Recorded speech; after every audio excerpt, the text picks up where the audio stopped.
நம்ம மூக்கில் இருக்கிற அந்த சைனஸுங்கிற ஒரு ஒரு ஒரு உறுப்பு ஒரு லேயரில் வந்து இன்ஃபெக்ஷன் போய் உட்காரும். இன்ஃபெக்ஷனால் முகத்தில் இந்த மாதிரியான இடங்களில் வந்து அதிகப்படியான வீக்கம் ஏற்பட்டு சில நேரம் உள்ளார வந்து சீல் வச்சு அந்த சளியில் வந்து ரொம்ப அதிகப்படியான நாற்றம் வருது தான் சைனசைட்டிஸ். தும்மல் வருது, மூக்கடைப்பு வந்துட்டு அதிகமாக இருக்கிறது, மூக்கு வந்து ஒழுகிக்கிட்டே இருக்கும். ஸோ நம்மளுக்கு டிஃப்ரென்சஸ் வந்து தெரியாது. எல்லாருமே எனக்கு சைனசைட்டிஸ் இருக்குது அப்படின்னு தான் சொல்லுவாங்க. சின்ன குழந்தைங்க கூட எழுந்த உடனே ஒரு 2 தும்மல் 3 தும்மல் தும்முறவங்களும் இருக்காங்க. ஏன்னா இது பெரியவங்களுக்கு தான் வரும்னு கிடையாது, சின்ன குழந்தைங்களுக்கு கூட வரும். ஸோ அவங்களுக்கெல்லாம் ஏன் வருது அப்படின்னா இது வந்து ஜெனட்டிக் கம்ப்ளைண்ட்டாக இருக்கலாம். அப்பாக்கோ அம்மாக்கோ இருக்கலாம். குளிர்ச்சியான பொருளெல்லாம் எடுத்துக்க வேண்டாம், நாங்கள் வேறு என்ன வந்து எடுத்துக்கலாம் அப்படின்னீங்கன்னா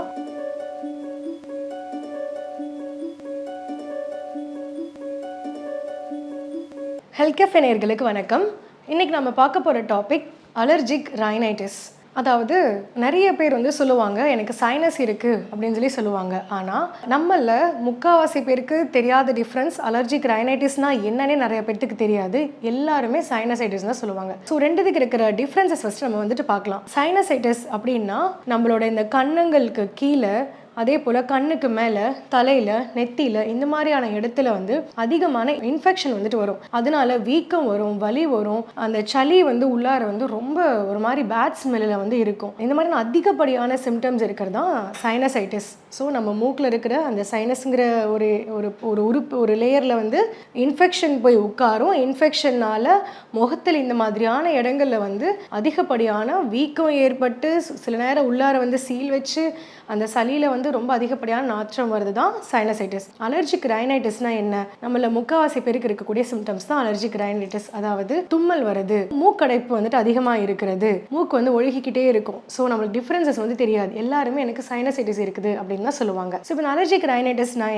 என்னென்ன மாதிரியான தொந்தரவுகள் வந்து இருக்கும்? ஃபர்ஸ்ட் இது ஏன் வருது அப்படின்னா அலர்ஜிக், அதாவது ஏதாவது ஒரு வகையான அலர்ஜி வந்து இருக்கும். ஒரு சில பேர்த்துக்கு பார்த்தீங்கன்னா காலையில் எழுந்த உடனே நம்ம காலையில் எழுந்த என்ன பண்ணுவோம், முகம் கழுவும். அந்த மாதிரி குளிர்ந்த தண்ணியில் வந்து முகம் கழுவும் போது கழுவிட்டு வந்து பார்த்தீங்கன்னா உடனே அடுக்கு தும்மல் வந்து வந்துக்கிட்டே இருக்கும். இல்லை ஒரு சில பேர் வந்து காலை எழுந்த உடனே வந்துட்டு அப்படியே பால்கனி டோரு இல்லை டோர் ஓப்பன் பண்ணிட்டு கொஞ்ச நேரம் அப்படியே அந்த காற்றுல நிற்கணும்னு நினைப்பாங்க. ஆனால் அவங்களால நிற்க முடியாது. ஏன்னா அந்த குளிர் காற்று பட்ட உடனே வந்து தும்மல் வரும். ஸோ இது ஒரு வகையான அலர்ஜி. அதாவது குளிர்ந்த நீரோ இல்லைனா குளிர்ந்த காற்றோ வந்துட்டு படும்போது வரும். ஒரு சில செடிகளில் வந்து இந்த போலன்னு சொல்லி சொல்லுவோம் இல்லைங்களா, அந்த மாதிரி ஒரு சில செடிகள்னால வந்து ஒரு சில பேத்துக்கு வந்து அலர்ஜி வரும். இந்த செடி எனக்கு இருக்கிற இடத்துக்கு நான் போனேன், அந்த பார்த்தீங்கன்னா தான் சொல்லுவாங்க, அந்த மாதிரி செடி வந்து இருக்கிற இடத்துக்கு வந்துட்டு போனாலே அவங்களுக்கு வந்து தும்மல் வந்துடும், மூக்கில் வந்து நீர் ஒழுகிக்கிட்டே இருக்கும். அந்த மாதிரி ஒரு சில பெண்களுக்கு வந்து தாளிக்கிற வாசம் வந்து வந்துச்சுனாலே அவங்களுக்கு வந்து ஆகாது. அதே போல் பெட் அனிமல்ஸ் இருக்கிற வீட்டில் பார்த்தீங்கன்னா அப்படி தான் இருக்கும். நம்ம வீட்டில் பெட் அனிமல்ஸ் வந்து இல்லை, ஆனால் ஒரு சில பெட் அனிமல்ஸ் இருக்கிற வீட்டுக்கு வந்து போகிறோன்னா அந்த நாயோட ஹேரோ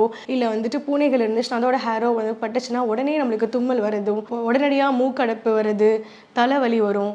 இந்த மாதிரியான சிம்டம்ஸ் வந்து இருக்கும். ஸோ ஒரு அலர்ஜினால் எக்ஸ்டர்னலாக இருக்கக்கூடிய ஏதோ ஒரு காரணங்கள் நம்ம போய் டிஸ்டர்ப் பண்ணுது, அதனால் வரக்கூடிய தொந்தரவுகள். இது வந்து எவ்வளோ நேரம் இருக்கும்?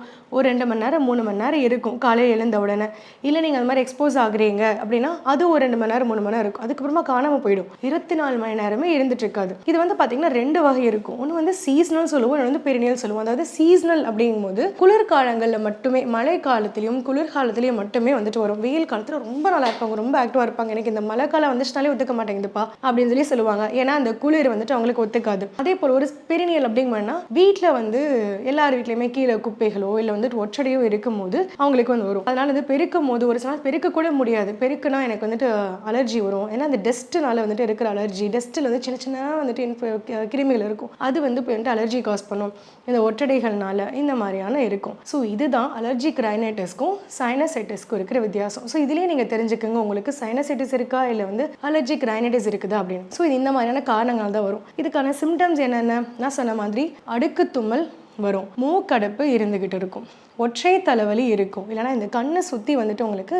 வலி இருந்துக்கிட்டே இருக்கும். ஸோ இந்த மாதிரியான தொந்தரவுகள் வந்து ஒரு 2 மணி நேரம் 3 மணி நேரம் வந்து இருக்கும், நாள் முழுக்கெல்லாம் இருந்துட்டு இருக்காது. இப்போ இதுக்குரிய சிம்டம்ஸ் என்னென்ன அறிகுறிகள் நமக்கு தெரியும் அப்படின்னா அடுக்கு தும்மல் இருந்துக்கிட்டே இருக்கும், மூக்கில் வந்து நீர் ஒழுகிக்கிட்டே இருக்கும், இல்லை நல்லா மூக்கு அடைச்சிருக்கும். இப்போ பார்த்தீங்கன்னா ஒரு மூக்கு அடைக்கும், அதுக்கப்புறம் கொஞ்சம் நேரம் கிளியராக இன்னொரு மூக்கு வந்துட்டு அடைச்சிக்கும், தண்ணி மாதிரி வந்துட்டு மூக்கில் வந்து ஒழுகிக்கிட்டே இருக்கும். அதுக்கப்புறம் நான் ஒற்றை தலைவலி இருக்கும், இல்லைனா வந்து தலை ரொம்ப பாரமாக இருக்கும், நீங்கள் கீழேயே வந்துட்டு இப்படி குனியவே முடியாது, அப்படி குனிஞ்சாலே வந்து ஏதோ ஒரு கல் வெயிட்டை வச்சு குனியிற மாதிரி வந்து ஃபீல் ஆகும். அந்த மாதிரி இருக்கும்போது பார்த்தீங்கன்னா தலை சுத்தல் கூட வரும். ஏன்னா நம்ம சொல்லுவோம் இல்லையா, தலையில் நீர் இறங்கி இருக்குன்னு சொல்லுவாங்க. இந்த மாதிரியான அறிகுறிகள் வந்து இருக்கும். ஒரு சில பேர்த்துக்கு இது நாள் முழுக்க கூட இருக்கலாம், ஒரு சில பேர்த்துக்கு ஒரு 2 மணி நேரம் 3 மணி நேரம் இருந்துட்டு சரியாகலாம். ஒரு சில பேர்த்துக்கு இந்த மாதிரி டஸ்ட் அலர்ஜி இந்த மாதிரி சிம்டம்ஸ் வந்து இருக்க இருமல் அதிகமாயிட்டு வீசிங்கில் கொண்டு போய் முடியும். வீசிங்கோ இல்லைனா வந்து இதுவே வந்துட்டு அதிக நாள் இருந்துகிட்டே இருந்துச்சுன்னா இது வந்து ஆஸ்துமா வீசிங் கம்ப்ளைண்ட்ல போய் முடியும். இந்த மாதிரியான தொந்தரவுகள் இருக்கிறவங்க எதெல்லாம் வந்து சாப்பிடக்கூடாது அப்படின்னீங்கன்னா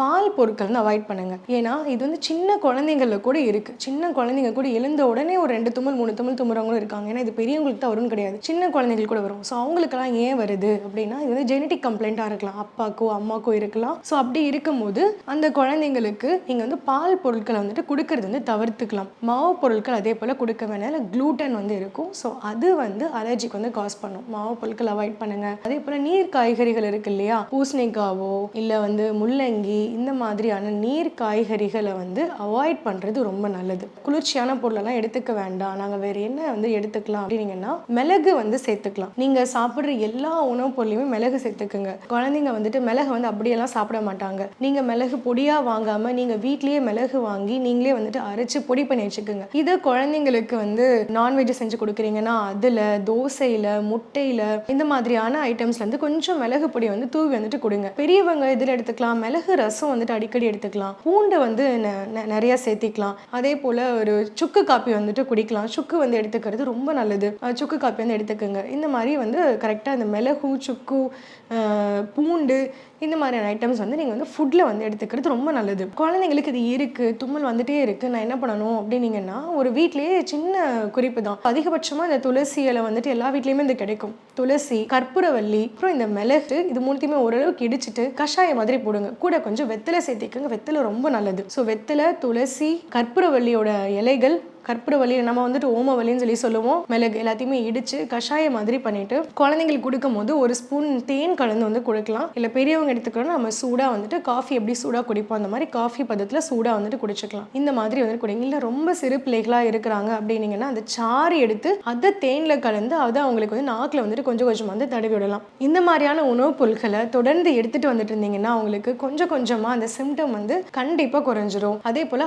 ஆவி பிடிக்கிறது ரொம்ப நல்லது. குழந்தைங்க ரொம்ப நேரம் வந்துட்டு அந்த சூட்ல உட்கார வைக்காதீங்க. பெரியவங்களா இருந்தீங்கன்னா தாராளமா அந்த தலைபாரம் இருக்கும் போது எல்லாமே வந்துட்டு கண்டிப்பா வந்து ஆவி பிடிக்கலாம். துளசி இலையோ இல்ல மஞ்சளோ வந்துட்டு போட்டு ஆவி பிடிக்கிறது ரொம்ப நல்லது. இது நீங்க வீட்லயே சின்ன சின்ன பொருட்களை வச்சு நம்ம சமையலறையில கிடைக்கிற பொருட்களை வச்சு நம்ம வந்து இது குணப்படுத்திடலாம். எனக்கு ரொம்ப அதிகமான சிம்டம் இருக்கு, நான் இது என்ன பண்ணியுமே வந்துட்டு எனக்கு சரியாகவே இல்லை அப்படிங்கும் போது ஒரு நல்ல சித்த மருத்துவோட ஆலோசனை வந்து பெற்று நல்ல மருந்துகள், நிறைய மருந்துகள் இருக்கு. இதுல கோழி சர்வாங்க தைலம் இருக்கு, சுக்கு தைலம் இருக்கு, இந்த மாதிரியான எக்ஸ்டர்னல் மெடிசன்ஸும் இருக்கு, இன்டர்னல் மெடிசனும் இருக்கு. உள்ள சாப்பிட்ற மருந்துகளும் இருக்கு, வெளியே எண்ணெய் மாதிரி நீங்க தலையில தேய்ச்சி குளிக்கிறது, தலையில வச்சுக்கிறது, இந்த பீனஸ் இந்த இடத்துலலாம் நீங்க வந்து அப்ளை பண்ணிக்கிறது, இந்த மாதிரியான மருந்துகள் இருக்கு. ஸோ இதெல்லாம் நீங்க வந்து யூஸ் பண்ணுங்க. நல்ல ஒரு மருத்துவோட ஆலோசனை பெற்று வந்து நீங்க இதெல்லாம் வந்துட்டு பயன்படுத்திட்டு வந்தீங்கன்னா கண்டிப்பா உங்களுக்கு இது வந்து குணமாகும். நன்றி. இந்த வீடியோ உங்களுக்கு பிடிச்சிருந்தா லைக் பண்ணுங்க, ஷேர் பண்ணுங்க, கமெண்ட் பண்ணுங்க. மறக்காம ஹெல்த் கஃபே தமிழ் சேனலை சப்ஸ்கிரைப் பண்ணிட்டு